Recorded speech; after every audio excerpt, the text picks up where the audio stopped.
UPPL AGP দলৰ লগত আমি মিটিং কৰিলোঁ, কোঅৰ্ডিনেশ্যন কমিটি কৰা হ'ল আৰু মানে তিনিটা পাৰ্টি মিত্ৰজোঁটৰ তিনিটা পাৰ্টিৰ কাৰ্যকৰ্তাৰ মাজত বহুত উৎসাহ আছে।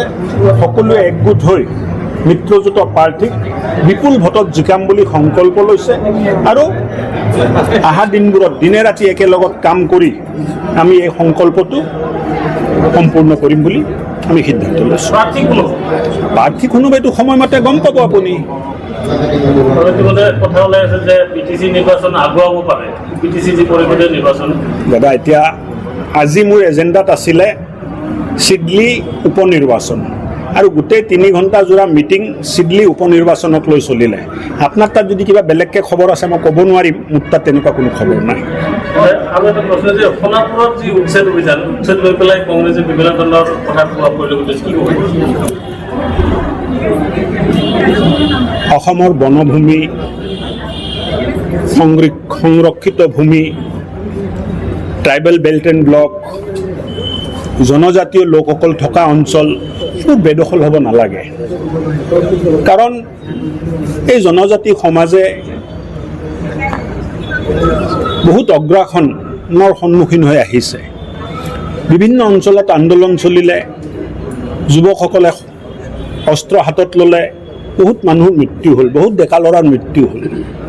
অসমত শান্তি আহিছে আৰু শান্তিটো স্থায়ী শান্তি আহিছে।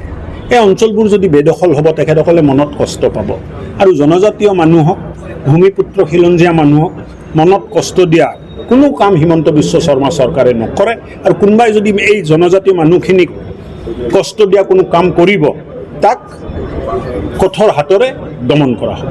কিন্তু প্ৰাক্তন সাংসদ আব্দুল খালেকে যি নথি প্ৰকাশ কৰি পেলাই তেখেতে কৈ আছে যে সোণাপুৰ যি ৰাজস্ব তাৰ পৰা যি তথ্য দিছে RTI তথ্য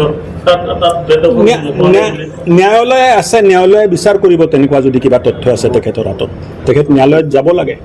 2025 যিহেতু বিজেপিয়ে অকলে খেলা সিদ্ধান্ত কৰিছে PTC নিৰ্বাচনত, সেইটো প্ৰভাৱ উপ নিৰ্বাচনত পৰিব নেকি? 2024 চলি আছে, 2025 আহিলে 25ৰ কথা ক'ম।